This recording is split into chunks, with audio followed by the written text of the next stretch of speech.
Hello friends, welcome to grow with Sibi. तो आप सभी का स्वागत है आपके अपने चैनल ग्रो विद सिबी पर। तो देखिए, आज हमारी इंग्लिश पेडागोजी की 5th क्लास है। ठीक है, इससे पहले आपकी 4 क्लासेस कंप्लीट हो चुकी हैं।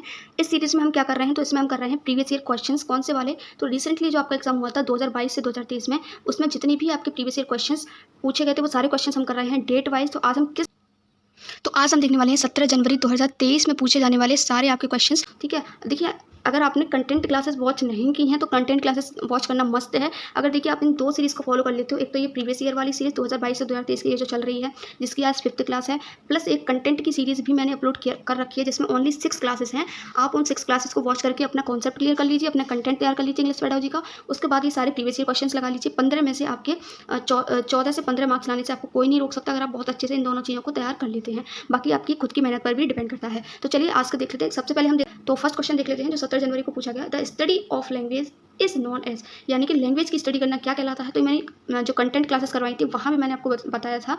इसका जो करेक्ट आंसर हो जाएगा वो हो जाएगा ऑप्शन नंबर 2। इसको हम कहते हैं लिंग्विस्टिक, जो स्टडी करते हैं लिंग्विस्टिक। ठीक है, नेक्स्ट क्वेश्चन।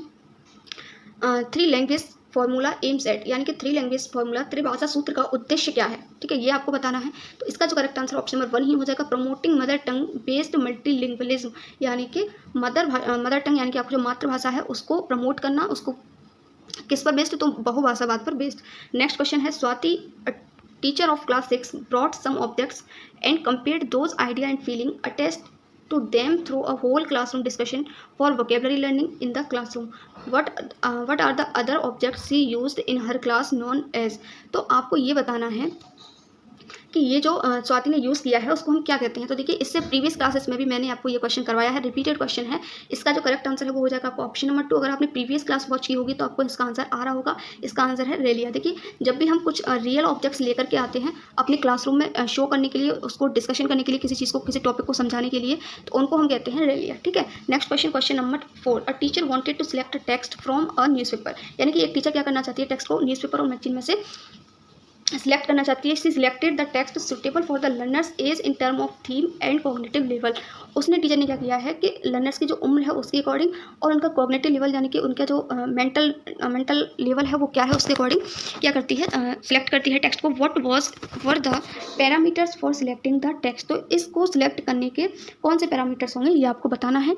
तो इसका जो करेक्ट आंसर है वो option number 1, content and psychological validity, यानी कि मनोवैज्ञानिक की क्या होनी चाहिए, वैधता होनी चाहिए और कंटेंट भी उसमें होना चाहिए। तो ऑप्शन नंबर 1 ही आपका यहाँ पर बिल्कुल करेक्ट हो जाएगा। ठीक है, नेक्स्ट क्वेश्चन देखिए, आपका 2 और 3 भी हो सकता था, लेकिन आपका हमें पेडागोजी में हमेशा बेस्ट आंसर देखना होता है। ठीक है, हमें सबसे बेस्ट आंसर यहाँ कौन सा लग रहा है, फर्स्ट लग रहा है, तो फर्स्ट ही हमारा यहाँ बिल्कुल करेक्ट हो जाएगा। देखिए, जब भी आपको ऐसा लगे कि आपको बहुत सारे ऑप्शन सेम लग रहे हैं, वैसे ऐसा होता नहीं है, लेकिन कभी कभी हो जाता है कि हमें बहुत सारे ऑप्शन सेम लगते हैं, तो उसकी जगह आपको थोड़ा सा सोचने की जरूरत होती है, थोड़ा सा थिंक करने की जरूरत होती है कि कौन सा ऑप्शन इसमें मुझे सबसे बेस्ट लग रहा है, कि बच्चों को मुझे ये चीज़ अच्छे से करवानी चाहिए। ठीक है, तो आपको बस थिंक करना है कि आप बच्चों को कितना अच्छा प्रोवाइड कर सकते हैं और वही ऑप्शन आपको चूज करना है। Next question, how many languages are recognised by the 8th schedule of the Indian constitution. Very easy question, I hope कि आप सभी को इसका आंसर पता होगा। तो इसका करेक्ट आंसर ऑप्शन नंबर 1, 22। ठीक है, यानी कि भारत का जो संविधान है उसकी 8वीं अनुसूची में कितनी भाषाएं हैं, तो टोटल 22 भाषाएं हैं, याद रखना।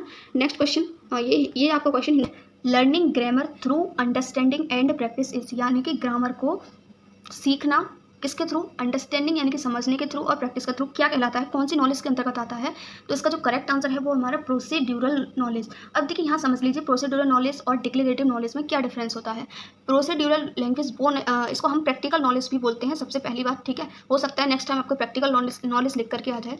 ऐसी नॉलेज जिसमें हम कुछ प्रोसेस होती है, जिसमें हम कुछ प्रोसेस के थ्रू सीखते हैं। अब यहाँ पर हम ग्रामर को थ्रू अंडरस्टैंडिंग एंड प्रैक्टिस सीखेंगे तो कुछ प्रोसेस चलेगी, किसी चीज़ को समझेंगे, प्रैक्टिस करेंगे उसकी, तो बहुत लंबी प्रोसेस चलेगी, तब जाके हम उसको नॉलेज को ग्रहण कर पाएंगे। तो ये हमारी होती है प्रोसीड्यूरल नॉलेज। ठीक है, जैसे कि एक साइकिल चलाना सीखते हैं हम, ठीक है, या फिर हम कार चलाना सीखते हैं, तो उसमें एक प्रोसेस होती है, हम उसको समझते हैं, प्रैक्टिस करते हैं, तभी तो सीखते हैं, है ना। तो वो आपका आता है प्रोसीड्यूरल लैंग्वेज, प्रोसीड्यूरल नॉलेज के अंतर्गत। और नेक्स्ट है हमारा डिक्लेरेटिव नॉलेज। डिक्लेरेटिव नॉलेज में आपको ये किससे रिलेटेड होती है, तो ये आपकी फैक्ट से रिलेटेड होती है। जैसे आपको कोई भी नॉलेज दी जाती है, जैसे कि sun always rises in the east, हम सभी को पता है कि ये एक फैक्ट है, जो सन है हमेशा पूरब से ही निकलता है। ठीक है, हमेशा पूरब से ही राइज होता है, सभी को पता है। तो ये हमारी कैसी है, एक डिक्लेरेटिव नॉलेज है, जो कि कभी चेंज नहीं होती है, फैक्ट्स पर आधारित होती है। नॉलेज अबाउट लैंग्वेज केवल लैंग्वेज की जानकारी लेना, तो ऐसा तो नहीं है ना। ग्रामेटिकल नॉलेज, तो इससे हमें सिर्फ ग्रामेटिकल नॉलेज नहीं मिलेगी, तो ऑप्शन नंबर 1 आपका यहाँ पर बिल्कुल करेक्ट हो जाएगा। याद रखना इंपॉर्टेंट है, हो सकता है क्वेश्चन आ जाए। Next question, language across the curriculum perspective recognises that, यानी कि लैंग्वेज यानी पाठ्यक्रम के परे भाषा, इसका पर्सपेक्टिव क्या होता है, इसका दृष्टिकोण क्या होता है, हमको ये पहचानना है। तो इसका जो करेक्ट आंसर है आपका वो हो जाएगा ऑप्शन नंबर आपका 2, ठीक है। Language plays a role in learning of the content subject, यानी कि जो लैंग्वेज है वो इंपॉर्टेंट रोल प्ले करती है किसमें, कंटेंट के सब्जेक्ट की लर्निंग करने में। अगर देखिए आपको भाषा आती है, ठीक है, इसका मतलब क्या है, करिकुलम में भाषा का यूज़ करना, लैंग्वेज अक्रॉस द करिकुलम। तो देखिए अगर आपको भाषा आती है तभी तो आप जो कंटेंट के सब्जेक्ट्स हैं उनको रीड कर पाओगे। तो लैंग्वेज एक इंपॉर्टेंट रोल प्ले करती है इन learning of the content subjects. Option number 2 आपका यहाँ बिल्कुल करेक्ट हो जाएगा। Next question, which of the following is not true of continuous and comprehensive assessment, यानी कि CCE जिसको हम बोलते हैं, जिसकी फुल फॉर्म है ये याद रखना, फुल फॉर्म भी आपसे पूछी जा सकती है। तो ये बताना है कि इसके बारे में कौन सा सही नहीं है। याद रखना हमें नेगेटिव ढूंढना है कि इसमें से कौन सा CCE के बारे में सही नहीं है। तो learner receives feedback from the teacher, यानी कि टीचर से इसमें क्या होता है, फीडबैक रिसीव होता है, तो बिल्कुल सही CCE में हमको फीडबैक दिया जाता है। असेसिंग द लर्नर पीरियोडिकली, बिल्कुल सही बात है, आवर्तकाल रूप से हमें इसमें क्या दिया जाता है, असेस किया जाता है, आकलन किया जाता है हमारा। नेक्स्ट है असेसिंग द लर्नर कंटिन्यूसली, देखिए यही हमारा गलत हो जाएगा। ये कह रहे हैं कि लगातार बच्चे का आकलन किया जाता है, तो यही ऑप्शन नंबर 3 आपका यहाँ गलत है, और गलत ही हमसे पूछा था, इसलिए ऑप्शन नंबर 3 आपका यहाँ बिल्कुल करेक्ट हो जाएगा। कंटिन्यूसली नहीं किया जाता है, असेसिंग आपको कंटिन्यूसली नहीं पीरियोडिकली किया जाता है। याद रखना पीरियोडिकली का मतलब है एक समय के बाद, जैसे कि आपका 4 दिन बाद ले लिया टेस्ट, फिर 4 दिन बाद ले लिया, फिर 1 वीक बाद, मतलब 1 वीक बाद ले लिया, इस तरीके से। ऐसा नहीं है कंटिन्यूसली आप बच्चे को असेस ही करते जा रहे हैं, उसको कुछ सिखा ही नहीं रहे हो, है ना। तो ऑप्शन नंबर 3 आपका यहाँ बिल्कुल करेक्ट हो जाएगा। Next question, question number 9, Kiran reads a newspaper to find an interesting fact about mountains, what is this known as, यानी कि किरण क्या कर रही है, एक न्यूज़पेपर पढ़ती है, और क्यों पढ़ती है, to find an interesting fact about mountains, यानी कि पहाड़ों के बारे में एक इंटरेस्टिंग फैक्ट ढूंढना चाह रही है, वो इसके लिए न्यूज़पेपर पढ़ रही है। तो इसका जो करेक्ट आंसर हो जाएगा वो हो जाएगा आपका स्कैनिंग। क्यों हो जाएगा स्कैनिंग, क्योंकि देखिए इसमें हम क्या करते हैं, किसी स्पेसिफिक टेक्स्ट को ढूंढने के लिए हम स्कैनिंग करते हैं। स्किमिंग का मतलब होता है जैसे कोई भी चीज़ आपने पढ़ी तो उसकी एक तरीके से समराइज करना उसको एक तरीके से, ठीक है, तो वो आपका होता है स्किमिंग। टेकिंग नोट्स, तो वो यहाँ पर नोट्स तो नहीं ले रही है, तो बिल्कुल ही गलत हो जाएगा। रीडिंग अलाउड, तो वो रीडिंग अलाउड भी नहीं कर रही है, ये भी आपका यहाँ बिल्कुल गलत हो जाएगा। ऑप्शन नंबर 4 ही आपका यहाँ बिल्कुल करेक्ट है। नेक्स्ट क्वेश्चन देख लेते हैं, a child from Delhi moves to Hyderabad, यानी कि एक बच्चा क्या करता है, दिल्ली से आपको हैदराबाद जाता है, and learns Telugu from through his interaction, एक second, interaction with peers and people in neighbourhood, यानी कि वो क्या करता है, तेलुगु थ्रू हिज इंटरेक्शन, वो क्या लर्न करता है, तेलुगु भाषा को लर्न कर लेता है।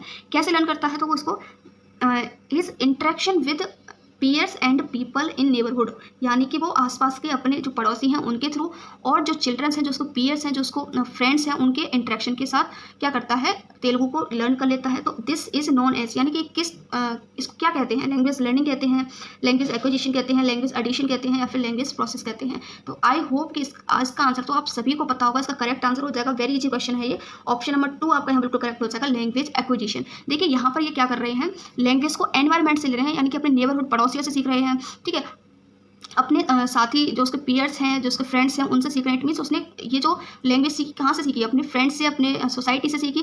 फ्रेंड्स एंड नेबरहुड किस में आ जाएंगे, सोसाइटी में।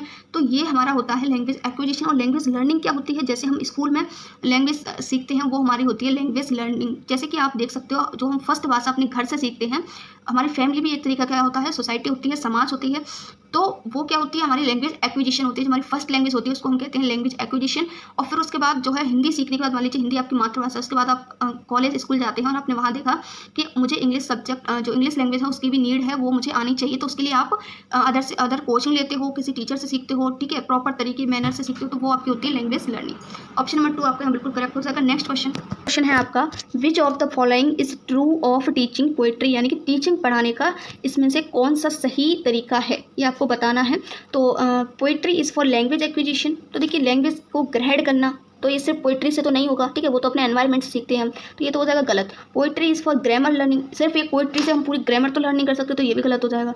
Poetry is for appreciation and enjoyment, ये बिल्कुल आपका यहाँ पर करेक्ट हो जाएगा।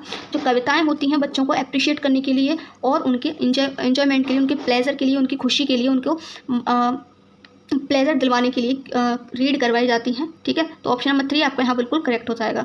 तभी तो आपने देखा होगा जितनी भी स्मॉल ग्रुप्स के बच्चे होते हैं, जैसे कि आपने देखा होगा फर्स्ट टू थर्ड आपको मोस्टली पोएम्स वगैरह ही दिखेंगी, ठीक है, जिससे बच्चे क्या कर पाएँ, रीडिंग में अपना इंटरेस्ट डेवलप कर पाएँ, स्टडी के थ्रू अपने आप को इंटरेस्टेड बना पाएँ। नेक्स्ट क्वेश्चन आपका, national education policy 2020 NEP recommends the study of classical language, यानी कि जो एनईपी है 2020 वो क्या रिकमेंड करती है, क्लासिकल लैंग्वेजेस के बारे में। तो इसका जो करेक्ट आंसर है वो ऑप्शन नंबर 2 है, अंडर 3 लैंग्वेज फार्मूला, ठीक है।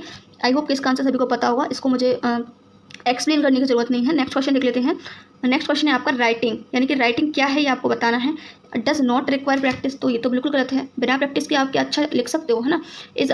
जब आपने देखा होगा जब बच्चे स्टार्ट करते हैं लिखना तो बिल्कुल वो किस तरीके से लिखते हैं, उनको बिल्कुल भी लेटर्स वगैरह बनाने भी नहीं आते हैं, प्रैक्टिस से ही वो राइटिंग सीखते हैं ना। Is a product based activity, यानी कि राइटिंग में क्या होता है, कुछ उत्पाद होता है, देखिए सही हो सकता है, ठीक है, हम इसको गलत नहीं कह रहे हैं। नेक्स्ट देख लेते हैं, is a process based activity, यानी कि उसमें क्या होती है, एक प्रोसेस होती है, तो यहाँ पर बिल्कुल करेक्ट हो जाएगा। लर्निंग क्या है, प्रोसेस बेस्ड एक्टिविटी है।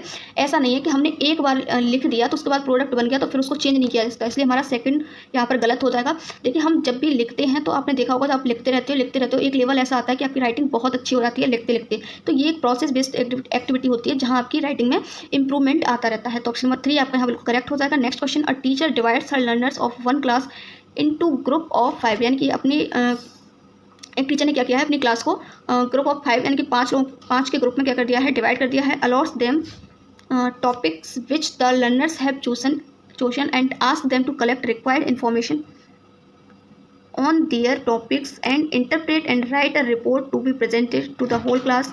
What is this activity to be known as? तो इसका जो करेक्ट आंसर है वो है ऑप्शन नंबर 4, इसको कहते हैं हम प्रोजेक्ट वर्क, जहाँ एक टीचर क्या करती है, अपने स्टूडेंट्स को ग्रुप्स में डिवाइड करती है, फिर वो जो बच्चे हैं वो क्या करते हैं, टॉपिक चूज़ करते हैं, फिर उसको उसमें जो भी इन्फॉर्मेशन होती है उसको सिलेक्ट करते हैं, जो भी इन्फॉर्मेशन उन्होंने रिपोर्ट में तैयार करती है।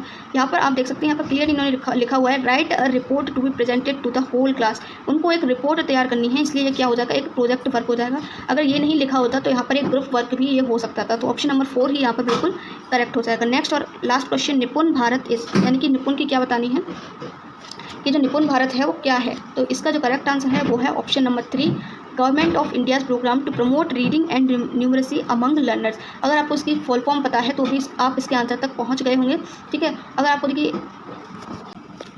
देखिए अगर आपको फुल फॉर्म्स देखनी है, जितनी सारी अगर सीटेट के एग्जाम में आपकी जितनी भी फुल फॉर्म्स पूछी गई हैं आज तक, वो सारी फुल फॉर्म्स को इंक्लूड करके मैंने एक वीडियो अपलोड की हुई है, चैनल पर आप जाकर विजिट कर सकते हो, ठीक है। तो उसमें आपको सारी फुल फॉर्म्स मिल जाएंगी जो भी आज तक सीटेट के एग्जाम में पूछी गई हैं। जैसे निपुण की आपको फुल फॉर्म मिल जाएगी वहाँ पर, और भी फुल फॉर्म्स वहाँ पर मैंने ऐड की हुई हैं, जो आपकी मोस्टली फुल फॉर्म आपकी इंग्लिश पेडागोजी में भी पूछी जाती हैं।